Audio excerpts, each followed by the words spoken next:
Hi, I'm Laura Brunkala. And I'm Jenny Skiffington. And this is ProPicks. Thanks for joining us today, you guys. Today we are talking about mother's instinct. We got a chance to speak with the screenwriter, Sarah Conradt. You will see her interview later on after we walk you through the film. A brand new film starring Jessica Chastain and Anne Hathaway. And in talking to Sarah, we found out something really interesting, which is that this was the premiere film for Jessica Chastain and Anne Hathaway to share the screen. Right, because they were both in Interstellar, but they were never on camera at the same time. And so I thought that was really interesting because, they're both so strong and they have such great chemistry in this. They're so fun to watch. So you will enjoy that. They really are. They play so well off of each other, from the fun moments to the tense moments. Yes. A lot is said in this film with just looks. Yeah. That was something that I loved about this film. Mm-hmm. Sometimes questions are asked to characters and they only answer well, look, yeah, sometimes words are not needed. It is this very visual storytelling. So, things you need to know about this one. The genre would be like psychological thriller. You'll be on the edge of your seat the whole time. Mysterious, twisty, turny. Suspense. It takes place in the 50s. There's a little bit of an homage, kind of a throwback to the Hitchcock. Building tension. Things are not exactly as they seem. So we learned recently that this was a remake of a Belgian film. Yes. Okay, so the Belgian film is based off a book. Amazing writer Sarah, the screenwriter for this film, told us that Jessica Chastain and Anne Hathaway saw that film at a film festival. Toronto. Yes. They loved the Belgian film, so they approached the director and talked about creating an American version, and that is how the screenwriter ended up getting involved as well. So she had the great benefit, as she told us, of knowing who some of the cast members were going to be as she was working on that adaptation, because Jessica Chastain and Anne Hathaway were involved with it from day one. We're going to talk comps with you guys. These are comparable movies.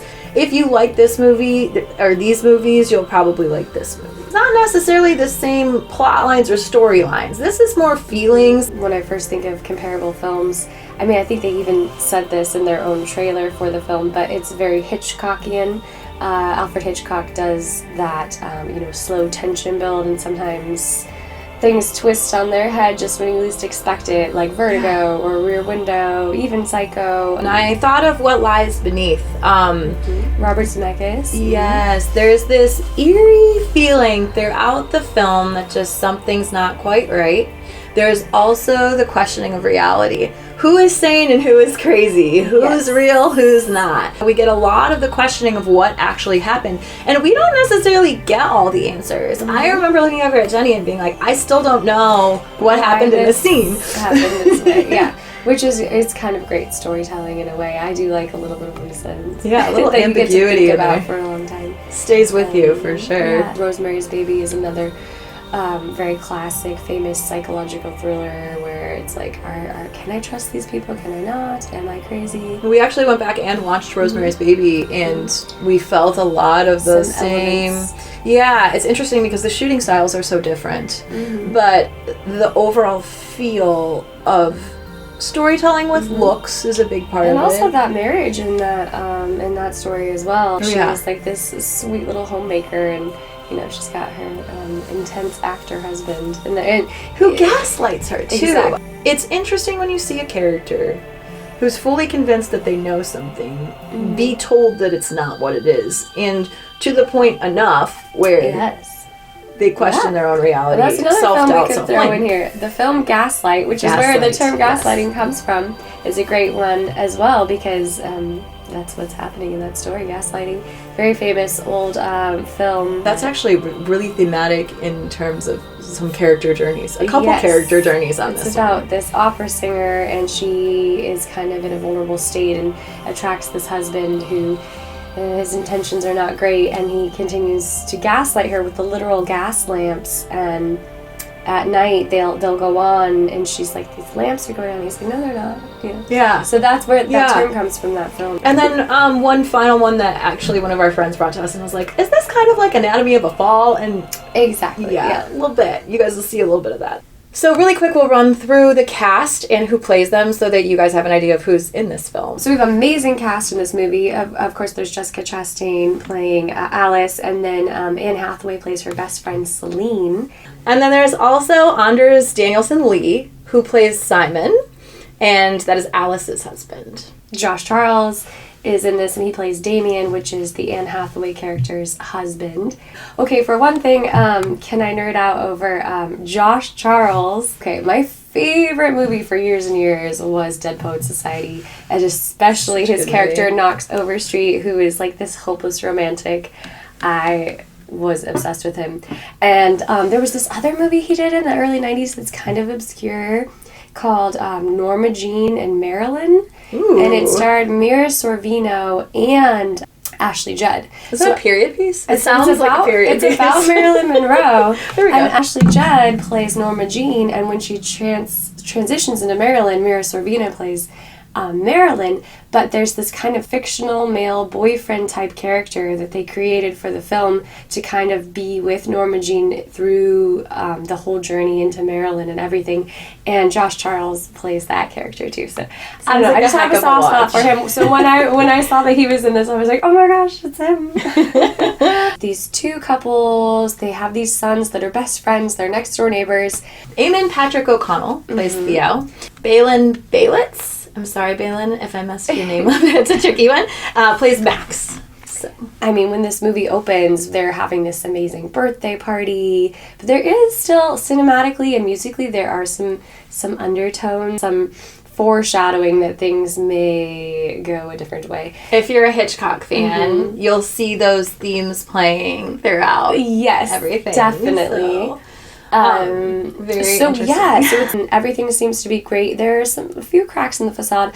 However, then tragedy strikes early on, and that is kind of the plot of this whole film. One of the sons has a tragic accident and dies, and the whole movie is then, whose fault is it? There's a lot of misplaced blame and guilt and feelings of grief. And the mother of this child is inside, and her best friend watches and witnesses the death of her best friend's son. So we get a ton of those traumatic loss themes, grief, self-blame, other characters gaslighting and kind of blaming in a situation that may not call for blame. Lots of gaslighting and mind games in this story. And tons of tension, and what happens after traumatic loss, and what does that look like? And trying to pretend like everything's okay when everyone knows it's not. You, the audience, knows it's not. The characters know it's not. And what a roller coaster ride, too, because not only... You think, okay, maybe this is a film about grief and friendship, but just you wait. When you watch this film, you're up for some highs and lows, some twists and turns, because it is not just a story straight about grief. There are some twisty, paranoid mind games that happen, and it will take you on a journey. Literally, Jenny and I are watching this movie, and I'm like, do you have any idea of what's going to happen? Do you think it's this or this? And we were switching. Like, is this character really real when they say this, or are they innocent, or is this person totally dubious in nature and we don't know? Yeah, which one is it? And there's a lot of switching of those roles of who's the bad guy and who's the good guy between Jessica Chastain and Anne Hathaway. There's a constant tension, and the thing that happens between people who are like ultra close, they're like sisters in this movie. When I first saw the trailer, I brought this to Jenny and I said, I really want to watch this movie with you because of the closeness of the characters is how I feel about Jenny. So then when you have a traumatic loss and there is this misplaced blame and you know everything is not, but you want so badly for it to be. Yeah. And even when weird, messed up things happen in this movie, the characters often fall back into each other, and you see these two best friends so badly wanting to repair and be okay. Yes, until paranoia sets in. Yes. Yes, probably on both sides. Yes. And you see it in Anne Hathaway's story, you see it in Jessica Chastain's story. Alice and Celine are constantly questioning reality. In terms of cast chemistry, you feel like these people have known each other forever. Yeah, they were so gelled in. I mean, obviously Jessica Chastain and Anne Hathaway had amazing chemistry, but the men too. Yes. In the scenes with all four of them, it almost feels like a really well-rehearsed play. Anders and Josh feel very dynamic. Mm-hmm. They feel bro-y. They're like 1950s bros. They get each other. Their relationships are very different, but they have a seamless relationship in the beginning of this film. And I do think there's some interesting themes around how men handle grief and process, which is very, like, seemingly separate than how women who try to get through it together, whether or not that's successfully done. Isolation at times, and just trying to power through and be strong. I felt that the relationships were very authentic. It felt very fly on the wall. Especially in the scenes with the four of them together. Yes, and then we also see really great chemistry with the kids, Max and Theo. They are basically best friends in this movie, and you feel as though they are. The director, Benoit Delhomme, did a beautiful job of getting top-tier performances out of these actors, I feel. From the highs to the lows, the subtle to the really big moments. Even the big moments where there is, like, yelling in this movie, there's traumatic death, and I do think the way the death scenes were done was, like, super classy. You don't really see, you don't need to see very it. Hitchcock. You don't, the lot is mood and feel and allusion to, you don't need to show so much gore. And the sometimes characters' it's more reactions. powerful, the characters' reactions than showing the actual bloody, gory American Horror Story vibes. We don't get that in this. There's a lot that you don't see, but you feel. Well, I think that's pretty much sums up everything that we were going to talk about. We had the incredible opportunity to speak with the screenwriter, so you're going to get to see this interview. And the production company on this is Anton Films. So Anton got on board first, and then they were auditioning a bunch of different writers to the script, and Sarah pitched herself because she's a go-getter powerhouse woman just like us. Awesome. Yes, enjoy the interview with Sarah. She's fantastic, and we will talk to you soon. We'll see you after the interview. Thanks so much for talking with us, Sarah. We really appreciate it. You. And again, kudos on a fantastic film. Again, Jenny and I the whole time were like, what's gonna happen? Thank you. I am so glad, and it was a very, very special project to be part of. You know, growing up, like, did you always know you wanted to be a writer? Well, I always knew I wanted to write, and I was lucky enough to come from artists and engineers, so I had both sides, and there was always a ream of paper nearby. And so from the time I was little, I was drawing stories. Thank goodness my dad saved some, and he even bound them. And at the time, before I could actually write the words, he would ask me what the stories were about. And so I would tell him as I'm drawing, and he recorded me. So then he would write it down, he'd transcribe it on the back of the drawings. So the whole story is there with the drawings. And, you know, they're funny stories. You were saying a little bit about the background of how you came to adapt this. I came in last. So as I understand it, Jessica and Anne, they saw it at Toronto. The Belgian film. Interesting. Yeah. So they immediately, or Jessica, I guess, immediately approached Olivier Masset-Dapassé. He was the writer-director on the original, which is based on Barbara April's novel. Anne and Jessica had been looking for something to do together because they're very close friends in real life, and they had not shared the screen before. So they were in Interstellar, but they never shared the screen. Right. And their chemistry is so great. I know. So you already knew they were cast. And of course, that certainly, you know, made me even more excited, because just imagining, you know, the two of them doing this together. They got the rights. They talked with Olivier, and then Anton came on board to produce. And then they started looking for a writer. So that's when I got my chance to, to watch the original and put together a pitch. And, and I was just so incredibly drawn in because I just love complex characters. Yeah. And talk about complex characters in this. Something else that we do is talk about like thematic elements as we're watching. And we were talking a lot about how people want to tell you how to grieve or instruct you how to grieve. And That's right. there's a lot of that in this script, husbands or friends or whoever trying to regulate behavior in a state of grief, and adding the element of this being a period piece. There are social expectations that women had to abide by.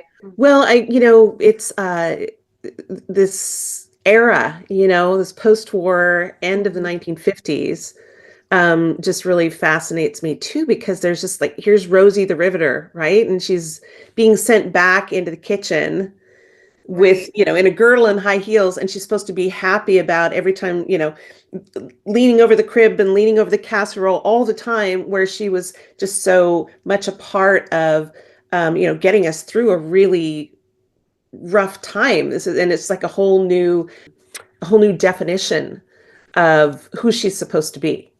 Their identities are housewife and mother, right? So what happens to that identity when you're a child? Everything you live for is suddenly gone. And you've got the sort of the variance between Celine and Alice, where for Celine, it is her entire life. This is what she always wanted. It was so difficult for her to get pregnant, and she wanted it more than anything. Where Alice, it was easy for her, and it wasn't the thing she most wanted in the world.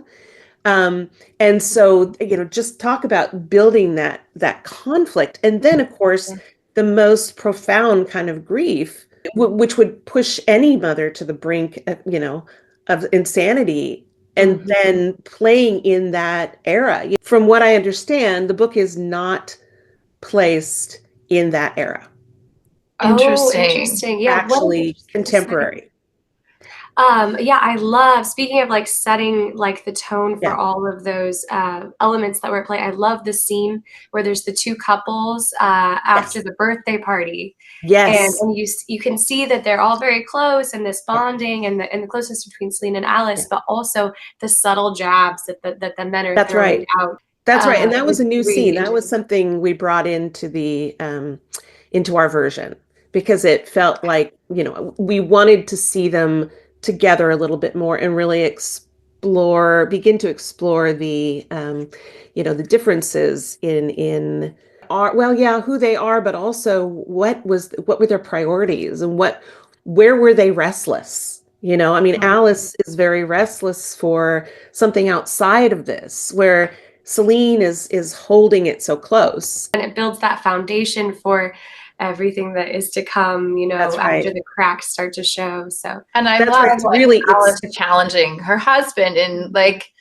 kind of chiming into a conversation she wasn't a part of when the men were speaking. And, that's such a interesting thing to watch at play, just how he instantly shut her down. She has to go to the kitchen and take her breath. Celine and Alice this one appealed to me. I mean, honestly, when we watched the trailer before we picked it, I was reminded of my friendship with Jenny when she has that scene and she just sets her head like this on her, that closeness of like two friends that are like sisters. That's right. That's right.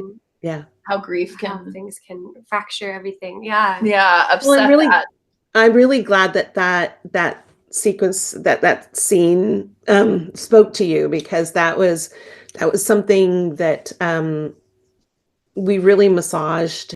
We had to configure it a couple different times, because when you're in production, things happen, and all of a sudden you can't do it where you're intending to do it. Right. Raining, so you can't do it out on the patio around the fire. You can't, etc. Yeah. So I'm so happy with the way it ultimately. Yeah, and that's part of that adaptability that we all need as filmmakers, right? Yeah. Whether you're a writer or you're on screen or you're a director, whatever the original intent, I love where it ended up, and I love. I'm so glad. Me too. Me too. We see it in the beginning of the film, and without giving away anything and ruining it for our viewers and listeners. we see it again in the end in a whole different light, that little head on the shoulder. And I did notice that. Yeah. And very effective and chilling to a degree. I've discovered over the years that I have a couple of recurring themes in everything that I do. Oh. And I think that's one of the reasons, I mean, this one just so appealed to me because it has them both in spades. And the first one is betrayal, which is probably why I write thrillers for the most part. Yeah. But, honestly, there's betrayal in all forms, and it can even be betrayal of yourself. I just find that just such rich territory. And, the fun is navigating, or how a character navigates through that. So the other one is guilt and regret. I kind of lump them together because to me, they live in the same space. Alice does have a lot of feelings of guilt and regret, whether they are real or not. It's there are things that may or may not be her fault within the story without spoiling, but I feel that she feels those feelings of regret and guilt, and how is that affecting her anxiety levels and the dynamic and the lens with how she's viewing things. And so betrayal and guilt and regret, those are both, and then huge. The other one I wrote down that was huge in this is self-doubt. There's a constant questioning yourself, because it was such a patriarchal time. Even the men suffered some oppression of emotion, right? So they couldn't even take the time to grieve. So Damien, who's locked himself upstairs, he's really grieving, but he's got to go back to work. And then and there's a little aside. I don't know if you noticed it, the little aside conversation when the four of them are together having, well, actually Theo's there too, so it's 5. Mm-hmm. Oh, I can't. You can, but you can't. It's hard. Try to talk around it, but I can. I can figure out a way to say where they really kind of check in with each other, but without specifically, really asking how each other is doing. Right. And this is kind of like a side conversation to Alice and Celine, and that was very intentional. It's like, okay, you're back at work. Yeah, how's it? Good. And of course it's not. Of course they're both grieving their losses. And so it's just kind of all this is kept, all these emotions are kept down because you've got to put on this mask, this presentation, this, we're happy, we're good, all is well. The tension that cuts through this film in so many areas, when Alice and Simon first go to the door, feel that blame and that tension. And she's feeling it, yes, and it just exacerbates what she already feels. Absolutely. It's fantastic writing and a fantastic scene because it bleeds. You're so uncomfortable. And the same with those couple of in-home hosting moments where they're trying to have hors d'oeuvres and be normal, and nothing's normal, nothing's all right. And the spread that Celine lays out, it's like she went to town, trying to, she's got everything out there. Let's make this perfect. It all has to look perfect. It has to be perfect. Everything is okay, and of course it's not.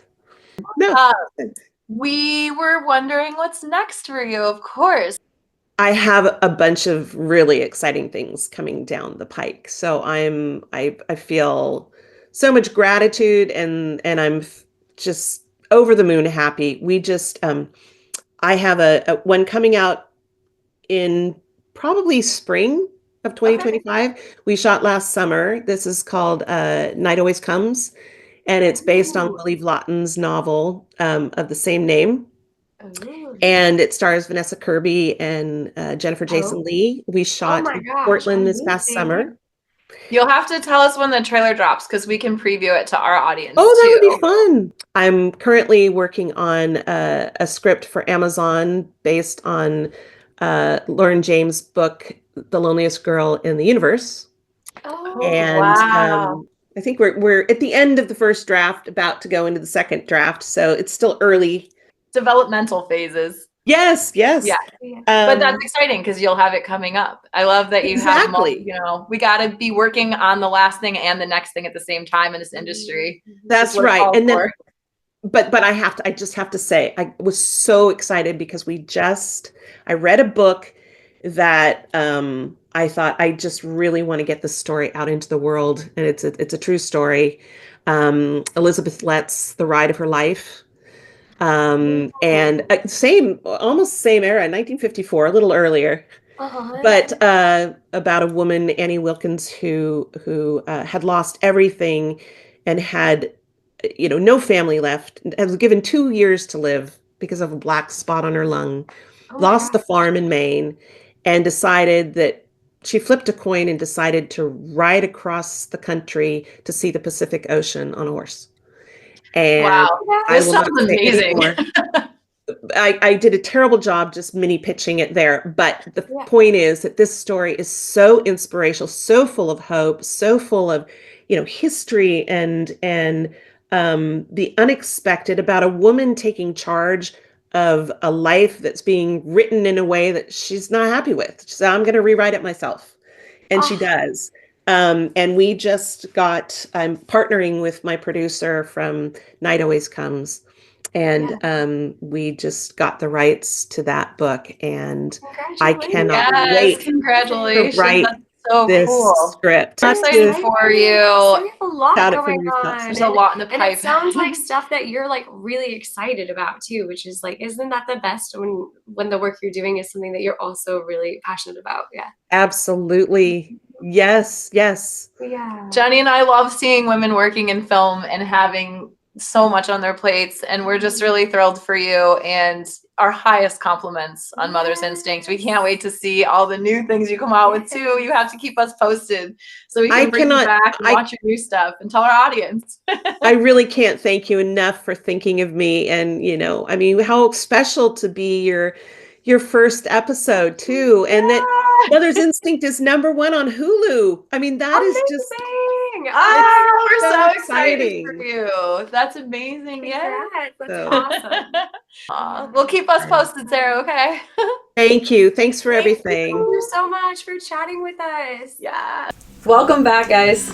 We hope you enjoyed the interview with the amazing Sarah Conradt. Check out her upcoming projects. We have so much to follow with her. She has a lot going on. Yeah, you guys will see her again. We'll probably have her back as she releases stuff. So exciting. We just want to take a minute to talk about something. This episode is premiering Tuesday, January 14th, and there's some stuff going on in LA that we wanted to talk about. So you may know, if you've been watching the news, we have had a lot of giant fires affecting the city, and so many people have lost their homes and have lost everything in the Palisades, and also in the Eaton Canyon fire. So we just wanted to say that our hearts are with you and the firefighters. Yes, thank you so much, firefighters from multiple states. They're from all over the United States right now here fighting fires and putting their lives on the line to keep our people safe. And we're sorry to anyone who's going through a period of trial and tribulation, and our hearts are with you. And hang in there, LA. We're right here with you, and we had our own scary moments and anxious. We almost left ourselves. So we're glad to be here today, but we are sending really positive vibes into the universe that these fires will end quickly over the next couple days, and we can start to rebuild. Absolutely. So thank you guys for tuning in to our world premiere, episode 1, Mother's Instinct. We hope you guys enjoyed it. We did. Definitely. Yes. Again, if you like those Alfred Hitchcock movies, if you like Anatomy of a Fall, Rosemary's Baby, or Rear Window, you're going to love this film. So tune in next week, you guys. We have another really great film we're going to talk about. We're going to do another film next week. And you should join us next week for ProPicks.